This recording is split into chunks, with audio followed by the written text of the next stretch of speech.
Jocelyn Anderson here. Thank you for joining me in the discussion of Rationale 1 of the Danvers Statement on men and women. If you are just getting started with the series, let me direct you to the link in the description to the introduction. So you don't want to miss the introduction. So those links will be in the description box below this video. In affirmation number 1 of the Danvers Statement, the Council of Biblical Manhood and Womanhood states that they are concerned with the widespread uncertainty and confusion in our culture regarding the complementary differences between masculinity and femininity. The drafters of the Danvers Statement begin their definitive theological articulation of complementarianism, that's their words. They begin it with a false premise and a straw man argument. Within mainstream and evangelical Christian communities, there has never been uncertainty about or confusion concerning differences between the sexes, aside from those created by the council and their adherents. It's an interesting aside that the egalitarian Christians were the first to use the word complementary in describing differences between the sexes. Complementarian leaders then usurped the term and created a straw man argument, which they used to create unbiblical roles, which caused confusion among complementarians when they failed to conform to the entirely man-made environmental and cultural constructs of masculinity and femininity. Complementarian leaders busy themselves with creating straw men argument, such as Rationale number 1 of the Danvers Statement, intended to distract attentions from the fact that egalitarian Christians have never denied differences between the sexes. Indeed, Christian egalitarian affirms the complementary nature of biological and physiological differences between the sexes without assigning hierarchical, restrictive, and unbiblical gender roles based on the social constructs of femininity and masculinity. We're going to talk about those. It benefits the complementarian cause to stir up elevated emotions regarding the issue of gender roles. In truth, complementarianism cannot flourish outside of confusion, contention, and strife. I'm going to repeat that. Complementarianism cannot flourish outside of confusion, contention, and strife. Why? Because that is the only environment where male authoritarianism can actually be seen in action. Where better than family or church disagreements to provide the needed visual demonstrations of patriarchy? Contention within homes and churches are where complementarian men showcase their status as the final decision makers, the bottom line, the tiebreakers, as supreme leaders over women in all things. And unless anyone should be offended by my use of the word patriarchy, be informed that Owen Strachan, former president of the Council on Biblical Manhood and Womanhood, stated that complementarianism is patriarchy. He said there's no difference. That's what it is. He owns it. They own it. The council has no problem with this statement and no problem with Owen Strachan to this day, despite the fact that Strachan also stated that our Creator has staked everything on men. And I'm going to read one of his recent tweets. God has staked everything on men. Strong men are the foundations of a strong marriage. Strong men are the foundations of a strong home. Strong men are the foundation of a strong church. Strong men are the foundation of a strong society. God has staked everything on men, and the emphasis is his. He put everything, all caps. This is heresy.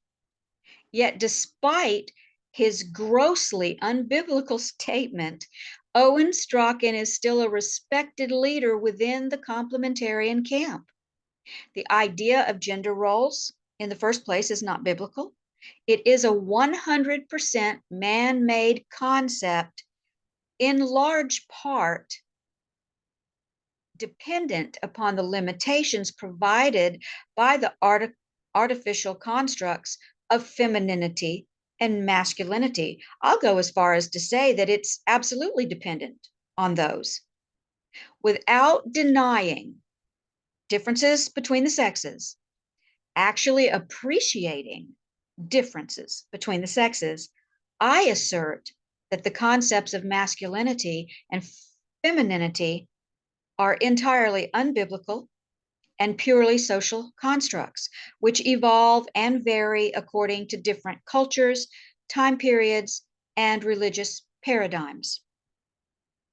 Both men and women suffer terribly from these constructs, which are embedded into our psyches and the psychological development of children through positive and negative reinforcements within homes and social environments. Complementarian designed roles are deliberately intended to limit women in their gifts, callings, and obedience to God by telling them that they are by telling these women that they are subjectively imagining these callings. Women are instructed to ignore the callings that they feel from the Holy Spirit and set it aside because God doesn't call women to these things.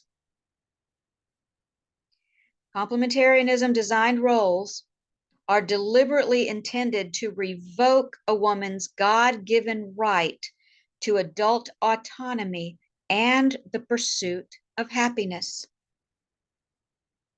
The pursuit of happiness is an assumed masculine right that is somehow transformed into a self-centered and evil desire when applied to women. The pursuit of happiness has nothing to do with femininity or masculinity. The pursuit of happiness is a biblical and God-given blessing for both men and women. It is God's express and written will that we prosper and be in health as our souls prosper. Who can disagree that prospering includes the successful pursuit of happiness?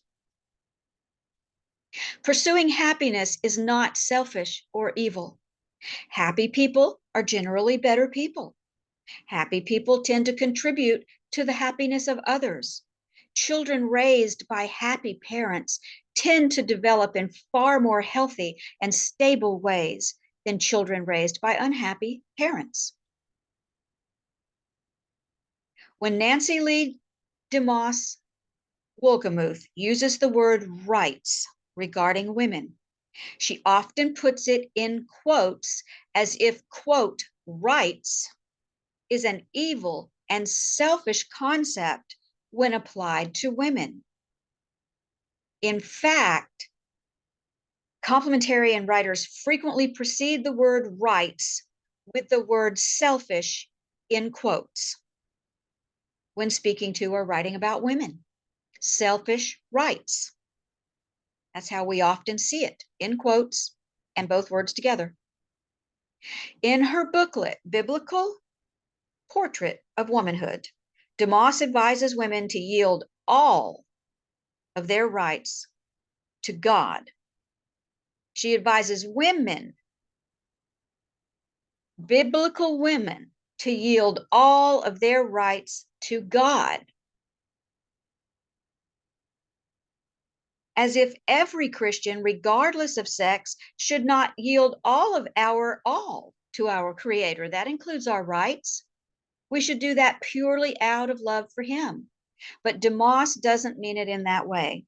She means that women should give up their unassailable and God-given right to law-abiding adult autonomy and lay her precious right to the pursuit of happiness at the feet of men, to lay her adult autonomy and right to pursuit of happiness at the feet of men, and most especially at the feet of husbands. So back to rationale number 1 of the Danvers Statement, which states there is widespread confusion about masculinity and femininity. This is what the council says. This is what the Danvers Statement says, that there is widespread confusion about masculinity and femininity. Well, in today's culture and climate, there might be, but it has nothing to do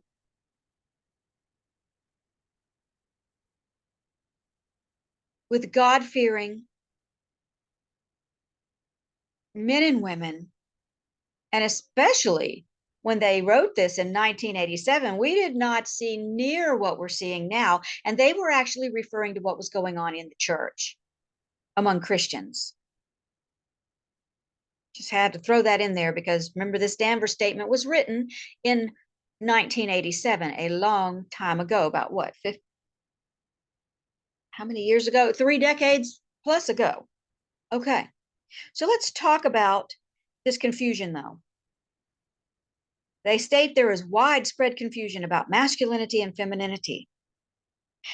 I'm talking about Christian women, men and women. I'm not addressing the culture at large here because we can only walk our own walk and be influential in our own spheres of influence, in our own churches and congregations. All right, so this confusion they're talking about, I found that illustrated in the following statement made by a complementarian wife known as the transformed wife. And I believe that the Danvers Statement and complementarianism is contributing to this confusion that they're talking about. They're creating it, they're contributing to it, they're creating a problem so that they can create a solution. And they're making straw man arguments all over the place. All right, I've digressed. Let me get back on track. This confusion is illustrated in the following statement made by a complementarian wife known as the transformed wife, who goes by the handle @godlywomanhood on Twitter. She is a Danvers Statement disciple who subjectively defines what is and is not masculine or feminine, because that's the only way you can define those two terms, is subjectively. She then exposes her own confusion concerning rationale number 1 when she hypocritically disregards her own authoritative statement about what feminine and godly womanhood is. She wrote, God doesn't want us women to be combative, aggressive, and loud. These are all masculine traits. She became confused about the Danvers Statement rationale number 1 when she crossed the line and by her own definition of masculinity became combative, aggressive, and loud herself. This happened when she later tweeted, the only female preacher teacher in a church named in the Bible is Jezebel. Beware of who you're learning from, women. Can anyone disagree that comparing egalitarian women to the evil queen Jezebel is a loud, combative, and aggressive posture? Complementarian women are sometimes discouraged from biblical scholarship or higher learning. The transformed wife, who also tweeted her disapproval of higher education for women, shows that she is also somewhat biblically illiterate, as Jezebel was not a teacher or preacher in any church ever. Jezebel was an evil queen who was, among other things, a mass murderer. The qualities described as masculine by the transformed wife are actually behaviors the Bible describes as sinful. Yet she considers these sinful behaviors as perfectly acceptable masculine traits. What an insult to good and God-fearing men. There's a lot of good God-fearing men. I am not anti-men. People don't even get that idea. I think the complementarian doctrine is wrong. I think it hurts women, it hurts men. But I raised 3 wonderful, good men, strong men, men among men. One of my youngest son was Soldier of the Year in 2014. You know, my oldest son made a comment that just warmed my heart. I don't remember what we were talking about, but someone had said something to him that he definitely took offense to. And he said, husbands and wives should not be making things harder on each other. They should be making things easier on each other. I think that was a beautiful thing to say and a beautiful way to live your life and to live your marriage.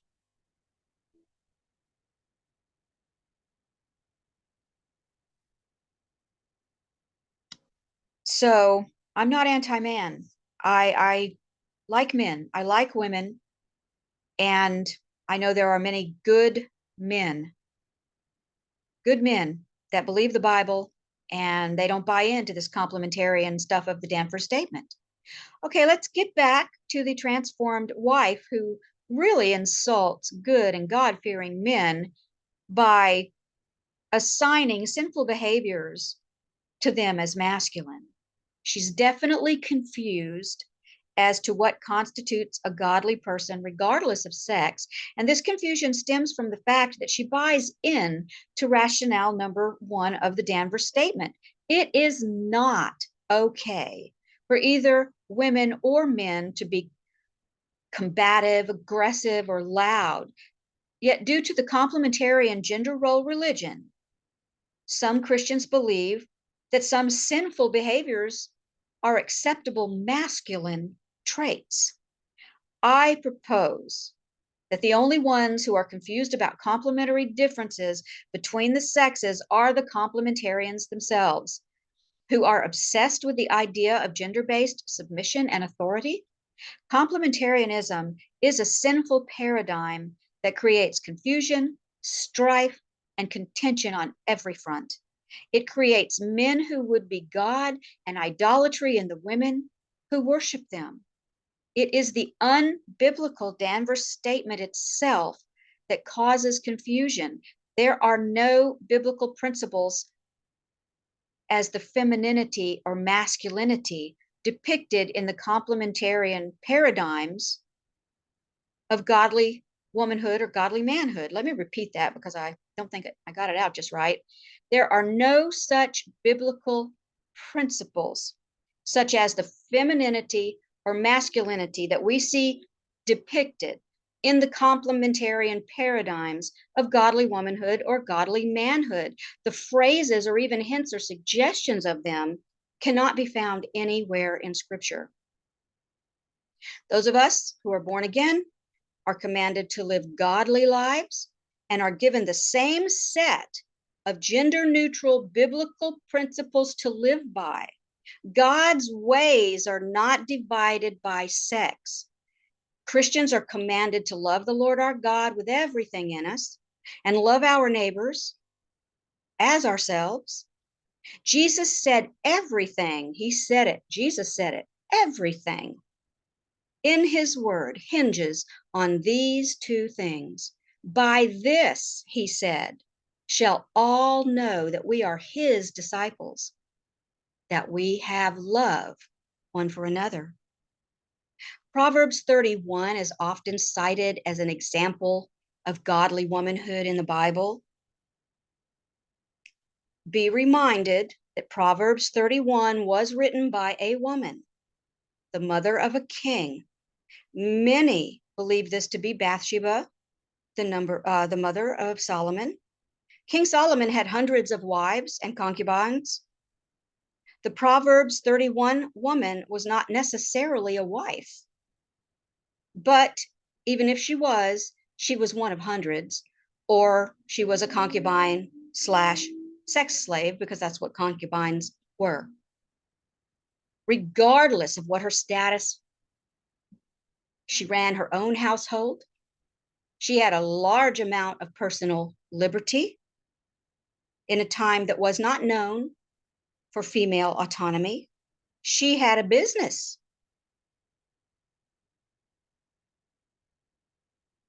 Rationale number 1 of the Danvers Statement is all about the socially constructed traits of masculinity and femininity.